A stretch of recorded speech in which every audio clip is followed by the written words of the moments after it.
Hey, my name is Paige and I'm a college advisor with College Advising Corps. Today, we're going to talk about everything you need to know for financial aid heading into your senior year. There are several ways to get money for college, but the two most common include submitting the FAFSA, which stands for Free Application for Federal Student Aid, and applying for scholarships. Let's get started. Basically, the FAFSA is a document where you'll input your information about your family's financial status and other factors. And then the government will use that information to determine how much you're eligible for in federal grants, which is money you don't have to pay back, and how much you can take out in loans, which is money you do have to pay back. Note, this is not them telling you how much you have to take out in loans. It's really just how much money you're allowed to borrow through them. There are two types of loans, subsidized and unsubsidized. Subsidized means that the government is paying your interest while you're in school, and unsubsidized means that they are not. Interest refers to the small amount of money that is added to the amount that you borrowed for every day you haven't paid it back. On the FAFSA, you'll list all the schools you've either applied to at the time you're filling the FAFSA out, or the schools you're planning to apply to in the future.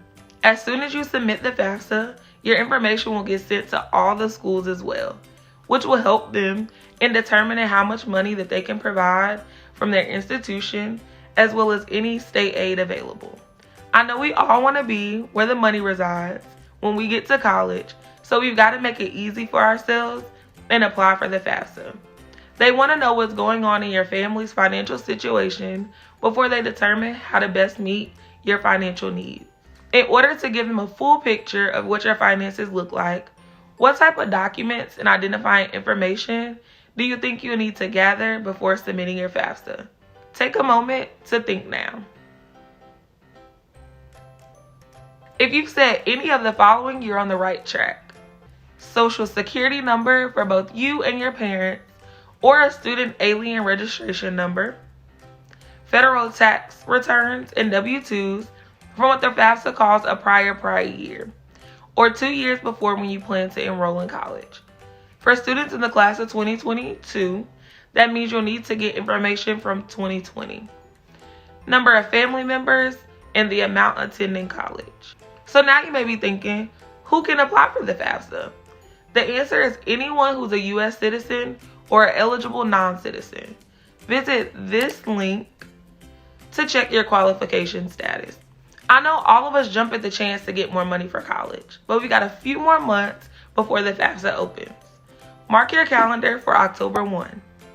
And while you're at it, save that date each year you'll be in school, because you'll need to fill it out every year with updated tax information, and if anything else in your situation has changed. Want to know where you can find more information on the FAFSA? I thought so. Check out this link. Alright, let me ask you a question. Do you hear scholarships and grants used in the same sentence a lot? That's probably because they're both forms of gift aid, which means money that does not have to be paid back.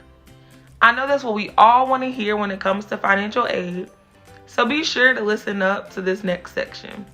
There are two types of scholarships, renewable and non-renewable.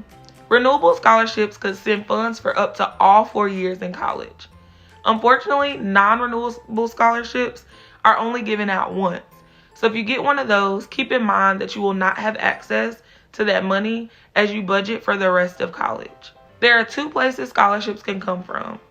They can either be institutional, meaning awarded to you directly from the college, or from an outside or third-party organizations.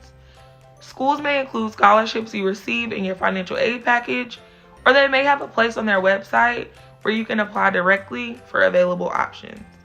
In the category of third-party scholarships, be sure to cover all of your bases when searching for opportunities. You can find them in so many different places, including your high school or district, local employers, national scholarship search engines, community organizations. Now that we know where we can find scholarships, we need to know what we can get them for. Take a moment to think of a special skill you have or a part of your identity you're proud of. Got it? there's probably a scholarship for that.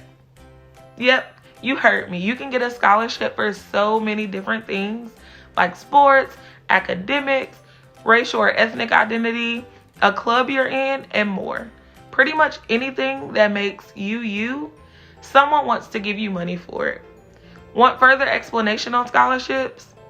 I've got you covered with this link.